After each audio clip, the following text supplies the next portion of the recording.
Kasıb adamdır, ölüsü ölüb, bunun 3 uşağı qalıb və əgər biz buna kömək eləmək istəyiriksə, bunun evində niyə yeyib yeməyimizi yeyək? Elə 5-10 manat pul yığaq, kənd cəmaatı, verək o uşağına bir şeylər, atası ölüb, işləyən evin sahibi yoxdur artıq. Heç olmasa bu keçid mərhələsini bu adamlar rahat keçə bilsinlər. Amma onu bir həftə sən yükləyirsən, evində sonuncu inəyini də kəsir, kənd yerində filanda, şəhərdə də gətirirsən, hamını doldurursan, ya bir çay verdin, getdi də. Heç kim aclığından ora gəlmir ki. 5-10 nəfər ac adam olsun, gəlsin. Uzaqdan gələn üçün də yanında bir kafedə bir yer tap denən ki, orada 10 nəfər göndərəcəm, orada bir şişə çörək ver.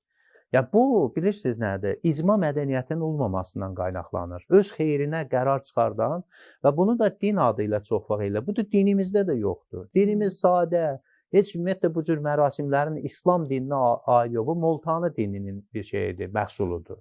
Bu İslam dinində belə bir şey yoxdur. İslam dinində 7, 40, 1 il, 5 il belə şeylər yoxdur. Belə ehsan verilməsi yoxdur. İnsanı öləndən sonra buraxırsan, Allaha həvalə eləyirsən. Allah onun artıq cənnətə salacaq, cəhənnəmə salacaq.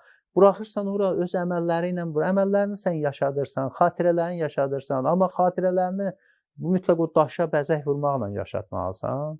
Mütləq o qəbirstanlığı o boyda xərc çəkib yaşatmalısan. 4-5 min deyə mərmər daş. Bəs bu xəstəlikdə bunu kim tələb edir? Burada tələb edilən nədir?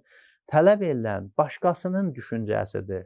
Bizdə axı insan həyatını, evini, universitetə daxil olmasını, hamısını başqasının acığını eləyir. Başqasına göstərmək üçün eləyir ki, mən səndən forma olaraq səndən biraz irəlidəyəm, səndən fərqliyəm.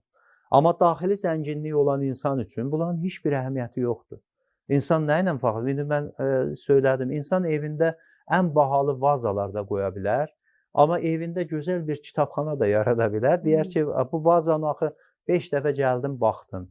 İnsanın yaddaşında nə həkk olunacaqdır. Amma kitab baxanda gəlib bir dənə varaqlayarsan, görəsən nədir, bir musiqi demək aləti qoyur.